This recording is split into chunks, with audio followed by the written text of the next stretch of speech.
I was still in my scrubs when I ran through those courthouse doors. My hair was half falling out of the bun I'd thrown together in the hospital parking lot. I had surgical tape on my left thumb from where I'd nicked myself on a retractor blade, and I was still wearing the paper shoe covers I'd forgotten to pull off in the OR hallway. I remember the sound they made on the marble floor.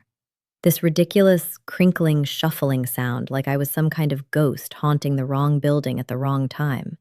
Which, as it turned out, was exactly what I was. The security guard at the front desk looked up at me with this expression I'll never forget. Somewhere between pity and discomfort, like he already knew something I didn't. I asked him which courtroom Judge Harmon was in. He pointed down the hall without saying a word. Just pointed.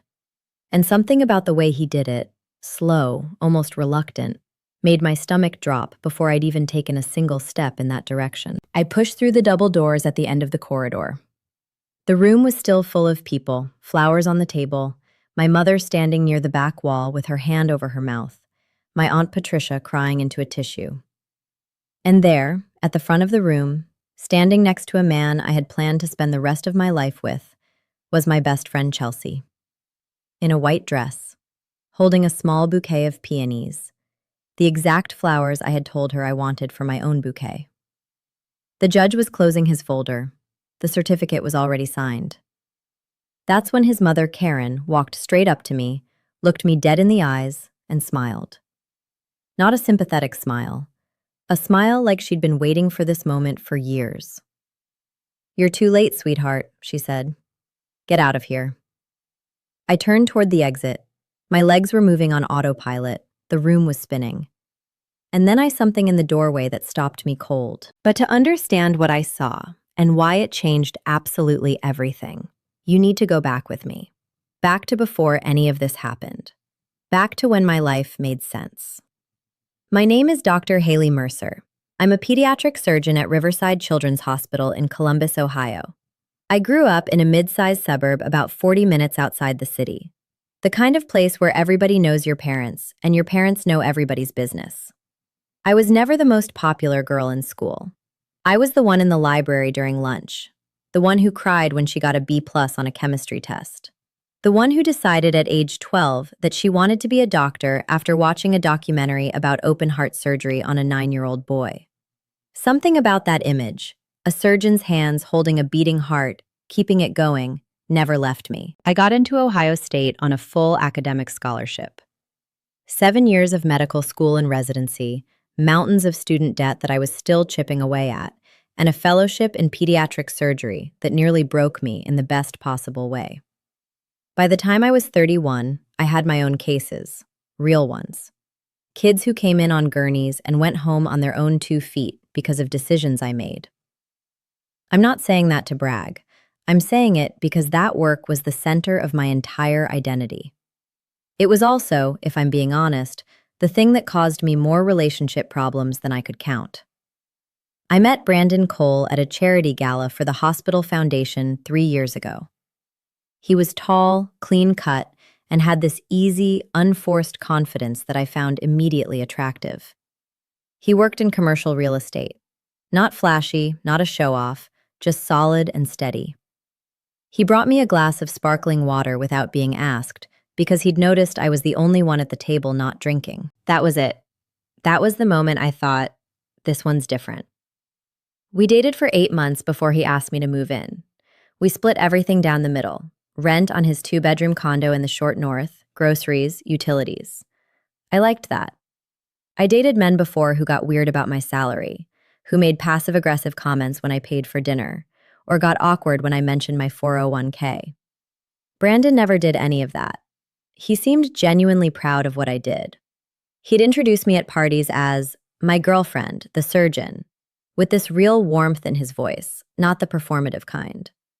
His mother, Karen, was another story from day one. Karen Cole was 62 years old and had spent the last 30 of those years deciding that no woman would ever be good enough for her only son. She was a retired school administrator from Westerville who drove a Buick SUV with a Jesus fish on the back and had opinions about everything. My work schedule, my apartment decor, the fact that I didn't attend church, The fact that I sometimes worked weekends. The very first time I had dinner at her house, she looked at my hands across the table and said, "A woman with hands like that will never make a proper home." I laughed because I thought she was joking. She was not joking. Brandon always brushed it off. "She's just old-fashioned," he'd say. "She does it to everyone." But I noticed she didn't do it to Chelsea. Chelsea Park had been my best friend since sophomore year of college. We'd roomed together for 2 years, been in each other's corners through breakups and board exams, and the death of her dad. She was funny and warm and could make anyone feel like the most interesting person in the room. She worked as a marketing director for a tech startup downtown. She was also, I should say, objectively beautiful.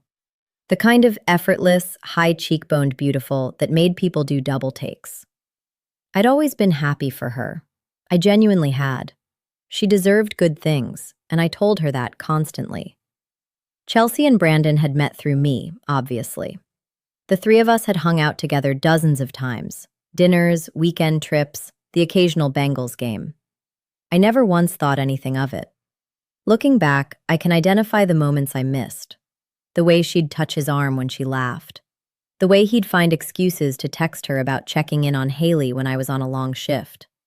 The way Karen would light up whenever Chelsea came around, calling her such a grounded girl and so warm and present. As opposed to me, apparently. Brandon proposed on a Thursday evening in December, right there in our condo kitchen. No grand gesture, just him, a ring box, and a question. I said yes before he finished asking. I cried. He cried. We called our families. My mom called it the best news she'd gotten in years. I put the ring on my finger and walked around our apartment touching things, like I was seeing them for the first time, thinking, this is my life now. This is real and good and mine. We set the date for the following October, a courthouse ceremony, just close family and a few friends, followed by a dinner at a private room in a restaurant downtown. It was exactly what I wanted. Simple, meaningful, no fuss. I'd seen enough of my colleagues burn out planning elaborate weddings while their relationships quietly collapsed around them. I wanted the marriage, not the event. Chelsea was my maid of honor. She helped me pick out my dress, a simple ivory A-line that I bought for $340 at a bridal shop in Dublin. She sat with me through the alterations appointment. She organized a small bachelorette dinner at a wine bar in the short north. She listened to me go on about venue deposits and guest list politics for months. She was perfect. She was present. She was my person. I should have known that's exactly the kind of woman who can walk into a space you've left empty and fill it completely. The week before our wedding, I was assigned a case that I almost handed off to a colleague. A 6-year-old girl named Marisol, I'll never forget that name, had come in with what her parents thought was a stomach bug. It was not a stomach bug. It was a ruptured appendix with early-stage peritonitis. And if we waited another 12 hours, we were looking at sepsis. I reviewed her scans at 11 o'clock at night and felt that familiar cold clarity settle over me. This child needed surgery, and she needed it soon. I scheduled her for early the morning of my wedding day. I told Brandon. He paused on the other end of the phone and then said, "Okay, just make sure you're done by noon." The ceremony was at 2 o'clock. I had 2 full hours of buffer. It was fine. It was completely fine. I should have heard something in that pause, that small, quiet pause before, okay. The morning of October 14th, I was in the OR at 6:45 a.m. The surgery went well for the first 2 hours. Then Marisol's blood pressure dropped. Then we found the secondary perforation we hadn't seen on the imaging. Then the attending anesthesiologist called a complication that required us to stop, stabilize, and restart. By the time I closed, it was 12:40 in the afternoon. I pulled off my gloves, looked at the clock on the OR wall, and felt my heart slam against my ribs. I called Brandon from the scrub room. It rang 4 times and went to voicemail. I called again. Voicemail. I texted, "Surgery ran long. Emergency. I'm leaving the hospital right now. Please wait for me. I love you. I will be there." I grabbed my bag from my locker, still in my scrubs, still with the paper shoe covers on my feet, and I ran. The drive to the courthouse took 45 minutes in midday traffic. I parked in a no parking zone and left my hazards on. I ran through those double doors at 1:58 p.m., 2 minutes before the ceremony was supposed to start. Except it wasn't starting because, as I would learn from my own mother, trembling in that hallway, Brandon had moved the ceremony up by 30 minutes at Karen's suggestion because the judge had another appointment, my mother told me, her voice breaking. That's what Karen told everyone. The ceremony had started at 1:30. It had ended at 1:47. And Chelsea had been standing there the whole time. I stood in the middle of that courthouse hallway with the fluorescent lights buzzing above me and the sound of people murmuring and someone, I still don't know who, actually laughing softly in a corner. Karen was walking toward me with that smile, and I turned toward the door because I could not breathe, could not think, could not process the fact that the two people I had trusted most in the world had just, on the morning I saved a child's life, decided my time was up. That's when I saw him standing in the doorway. He was wearing a suit I didn't recognize. He had a manila envelope in his hand, and the look on his face wasn't surprise or awkwardness or the guilty flinch of someone who'd stumbled into the wrong moment. He was looking directly at me with an expression that could only be described as, "I've been waiting for you." His name was Detective Ray Okafor, and I had never met him before in my life.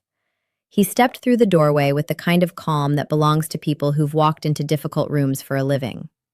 Late 40s, broad-shouldered, with reading glasses folded in his breast pocket, and a blue tie that had seen better days. The manila envelope in his hand was thick, the kind of thick that means someone did a lot of work before they showed up somewhere. "Dr. Haley Mercer?" he said. I blinked. My mouth was completely dry. Behind me, I could hear Karen still saying something, but her voice had gone fuzzy and distant, like a TV in another room.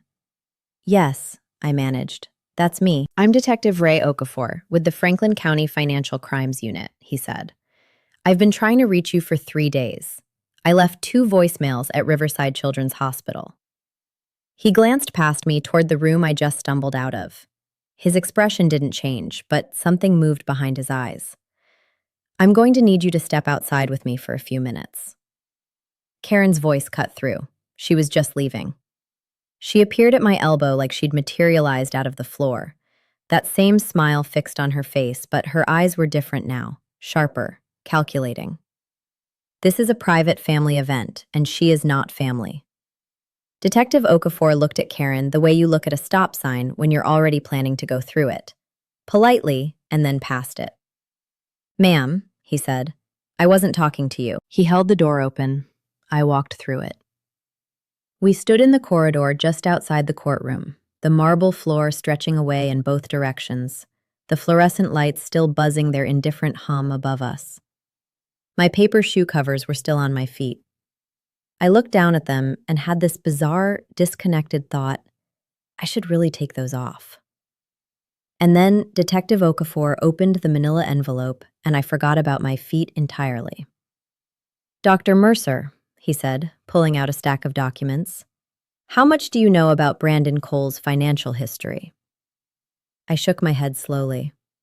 "He's in commercial real estate. He does well. We split everything on the condo, rent, utilities. I didn't dig into his finances because it never seemed necessary." "Did you know he was named as a defendant in a civil fraud suit in Delaware County 2 years ago?" I stared at him. "No." "Did you know he has a judgment against him for $214,000 from a failed real estate partnership in 2021? My legs went cold. "No." Detective Okafor laid the papers out with the practiced efficiency of someone who had done this many times. They were court filings. There were bank records. There was a name I didn't recognize, a business entity called Cole and Park Ventures, LLC. And when I saw the second name on those formation documents, the room tilted. Park, as in Chelsea Park. Cole and Park Ventures was registered 14 months ago, Detective Okafor said. primarily capitalized through a series of wire transfers from a joint account that Mr. Cole opened in October of last year. He paused. Dr. Mercer, did you co-sign any bank accounts with Brandon Cole? I opened my mouth, closed it. There had been a form, a thick stack of papers at a bank branch in Worthington 8 months ago on a Saturday morning. Brandon had said it was refinancing paperwork on the condo. He'd had a pen in my hand before I'd finished reading the first page, and I'd been exhausted from a 40-hour stretch at the hospital, and I had trusted him. I had trusted him completely. I think I did, I whispered. Detective Okafor nodded slowly, like he'd been expecting that answer. The account was used as a funding vehicle for Cole and Park Ventures. Over 9 months, approximately $87,000 moved through it. Your name is on the account, Dr. Mercer, which is why we've been trying to reach you to determine whether you were a participant or a victim. I gripped the wall behind me. $87,000. I thought about every extra shift I'd taken, every weekend I'd stayed late, every vacation I'd skipped. I had been building a life. I had been so busy building it that I hadn't noticed someone else had been quietly taking it apart. Victim, I said. My voice was very flat. Definitely a victim. That's what I suspected, he said. I'm going to need your formal statement, but first, and I apologize for the timing, I understand this is a difficult situation. I need you to know that Mr. Cole and Ms. Park were scheduled to be served with civil subpoenas today. That's why I'm here. I've been coordinating with the courthouse to execute service. I looked back at the double doors. Brandon was in there. Chelsea was in there. Karen was in there gloating, and they were all about to be served. I straightened up. I peeled the paper shoe covers off my feet one at a time and dropped them in a trash can by the water fountain. I smoothed my scrub top. I took one long breath, and then I said, Detective Okafor, may I walk back in there with you? He considered me for a moment. You can stand in the doorway, he said, but don't say anything until I'm done. I nodded. That was fine. I didn't need to say a word. We went back through the double doors together. The room went quiet the second we walked in. Not the polite, settling kind of quiet. The cold, held breath kind. My mother saw my face and her hand dropped from her mouth. My Aunt Patricia stopped mid-dab with her tissue. Brandon, who had been standing near the judge's table with Chelsea's hand in his, looked up and saw Detective Okafor's badge on his belt, and the color drained out of his face so fast it was almost medically interesting. Chelsea saw it too. I watched her eyes go from me to the detective to the envelope in his hand, and I saw the exact moment she understood what was happening. Her grip on Brandon's hand tightened. He pulled his away. Karen stepped forward. She was the only one in the room who still looked composed. Who are you? She demanded. Detective Ray Okafor, Franklin County. He reached into the envelope. I have civil subpoenas for Brandon Allen Cole and Chelsea Marie Park related to an ongoing financial fraud investigation concerning Cole and Park Ventures LLC. He held out the first document. Mr. Cole. Brandon didn't move. He was looking at me. His expression had collapsed into something I'd never seen on his face before. Not guilt, exactly. More like the look of a man who had calculated his risks very carefully and had just discovered he'd gotten the math wrong. You need to take this, Mr. Cole, Detective Okafor said pleasantly. Brandon took the subpoena. His hand was shaking. Detective Okafor turned. Ms. Park? Chelsea looked like someone had pulled the floor out from under her. She was still wearing the white dress. She was still holding my peonies. She took the subpoena and it slipped from her fingers onto the floor, and she had to bend down to pick it up. And when she stood back up, her face was bright red. The room was absolutely silent, except for the sound of Karen making a strange, strangled noise somewhere to my left. Then my Aunt Patricia said, loudly and distinctly from the back of the room, "Well, I'll be damned." I almost laughed. I didn't, but I almost did. Detective Okafor turned to me and gave me a small nod. He handed me a business card. "My office will be in touch Monday morning," he said. "You'll want to bring your own attorney. Do you have one?" "I'll have one by Monday," I said. He walked out, and I stood there in the middle of that courtroom in my scrubs with surgical tape on my left thumb, and I looked at Brandon Cole, who had moved the ceremony up 30 minutes so I would miss it, who had signed papers with my name on them without telling me, who had built a business with my best friend using money that was partly mine. And I said exactly one thing: I hope she was worth it. I didn't wait for an answer. I turned and walked to where my mother was standing. She put her arms around me immediately, and I let her. And for exactly 10 seconds, I let myself feel all of it. The exhaustion, the humiliation, the grief for something I had genuinely loved. 10 seconds. Then I stepped back, squeezed her hand, and said, "I'm okay. Let's go." My Aunt Patricia grabbed her purse and fell into step behind us. 3 of the other guests, people I actually knew, people who had come for me, followed. We walked out of that courthouse together, and the door closed behind us. And that was the last time I was ever in the same room as Brandon Cole. The weeks that followed were not clean or simple. Nothing about real life is. I hired a family law attorney named Sandra Greer, a compact, no-nonsense woman out of a firm in Dublin, who had the energy of someone who had seen every version of this story and had stopped being surprised by any of them. She made 3 phone calls on my behalf in the first 48 hours. The first was to the bank to have my name formally separated from the joint account and to flag the account activity for the fraud investigation. The second was to the civil attorney working alongside Detective Okafor's unit to make sure my victim status was clearly established in the record. The third was to Brandon's attorney to communicate that I would be pursuing recovery of my contributed assets and that we had documentation going back 14 months. Brandon's attorney called Sandra back within 6 hours, which she told me afterward with a thin smile, was the fastest callback she'd received in 11 years of practice. The civil case took 7 months to resolve. I won't go through every motion and counter-motion because, honestly, living through it the first time was enough. What I will tell you is that by the end, I had recovered $61,000 of the $87,000 that had flowed through that account.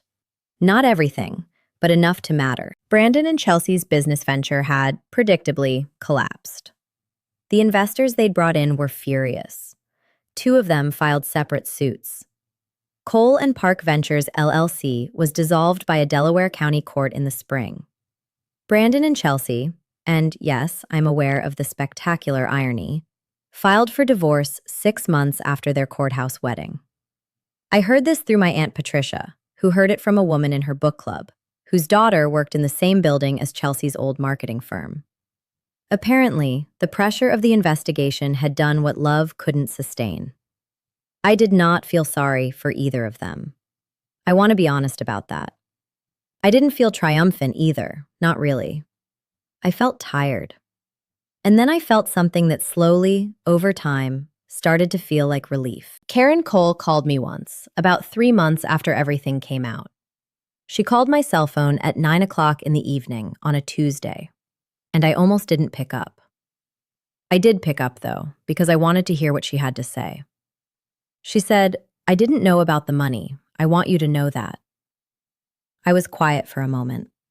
Then I said, "Karen, with respect, I don't think that's actually the thing you owe me an apology for." She was quiet for a very long time. Then she hung up. I put my phone face down on my kitchen counter and made myself a cup of tea and watched the steam rise and thought about all the things I could have said to her over the years and didn't. I decided the silence was better. Marisol went home from the hospital 11 days after her surgery. I was there when her parents wheeled her out. She was wearing a purple sweatshirt with a dinosaur on it, and she had a sticker on her cheek that one of the nurses had given her. Her father shook my hand with both of his hands and couldn't get through a full sentence. Her mother just looked at me and said, "Thank you for staying." She meant for staying in the operating room, but standing there in that hallway in the building where I'd spent that entire impossible day, I thought about all the ways those words applied. Thank you for staying. I stayed. I kept working. I kept showing up at Riverside Children's Hospital at 6:45 in the morning. I kept making decisions that were sometimes wrong and sometimes right, and always real, because that's what the job is. I moved out of the Short North condo. Brandon kept it, which was fine. I never wanted to look at that kitchen again, and found a 2-bedroom apartment in German Village with high ceilings and a good parking situation, and a landlord who fixed things when they broke. I got a dog, a 3-year-old beagle mix named Biscuit, who destroys throw pillows and is absolutely worth it.